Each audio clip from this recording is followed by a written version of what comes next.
ಭಾಳ ಇಂಪಾರ್ಟೆಂಟ್. ನಾನು ಗ್ಯಾಸ್ಟ್ರೋಎಂಟ್ರಾಲಜಿಸ್ಟ್ ಆಗಿ ನಿಮಗೆ ಮೋಷನ್ ಸರಿಗೆ ಆಗಬೇಕು ಅಂದರೆ ಫುಡ್ಡಿನಲ್ಲಿ ಎರಡು ಇಂಪಾರ್ಟೆಂಟ್, ಒಂದು ಫೈಬರು, ಒಂದು ವಾಟರ್. ಹಣ್ಣುಗಳು ತಿನ್ನಿ, ನೀರು ಕುಡೀರಿ. ಅಂದರೆ ಬೆಳಗ್ಗೆ ಎದ್ದ ತಕ್ಷಣ ಅನೇಕ ಜನ ಮೊದಲು ಮೋಷನ್ ಮಾಡೋಣ, ಅದು ಗಲೀಜು ಕೆಲಸ ಅಂತ ಏನು ಬಾಯಿಗೂ ಆಗ್ತಿರೋ ಹೋಗಿ ಮೋಷನಿಗೆ ಕೂತ್ಕೋತೀರಿ, ನಿಮ್ಗೆ ಮೋಷನ್ ಬರಲ್ಲ.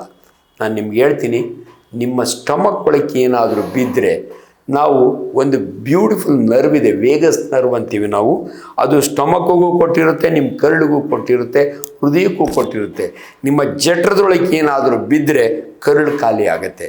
ಇದನ್ನು ನಾವು ಗ್ಯಾಸ್ಟ್ರೋಕೋಲಿಕ್ ರಿಫ್ಲಕ್ಸ್ ಅಂತೀವಿ. ನೀವು ಬರೀ ಹೊಟ್ಟೆ ಒಳಗೆ ಹೋದರೆ ಇದು ರಿಫ್ಲೆಕ್ಸು ಡೆವಲಪ್ ಆಗಲ್ಲ. ಅದಕ್ಕೆ ನಾನು ನೋಡಿದ್ದೀನಿ ಭಾಳ ಜನ ಸ್ಮೋಕರ್ಸು, ಕ್ಯಾನ್ಸರ್ ಬರುತ್ತೆ ಸ್ಮೋಕ್ ಮಾಡಬೇಡಪ್ಪ ಅಂದರೆ, ಸರ್ ಬೆಳಗ್ಗೆ ಮಾತ್ರ ಒಂದು ದಮ್ ಹೊಡಿಲಿಕ್ಕೆ ನಮ್ಗೆ ಅವಕಾಶ ಕೊಡಿ ಸರ್, ಯಾಕಂದ್ರೆ ನಾನು ದಮ್ ಹೊಡೆದ್ರೆ ನನಗೆ ಸಂಡಾಸ್ ಬರೋದು ಅಂತ ಅಭ್ಯಾಸ ಮಾಡ್ಕೊಂಡಿರ್ತಾರೆ.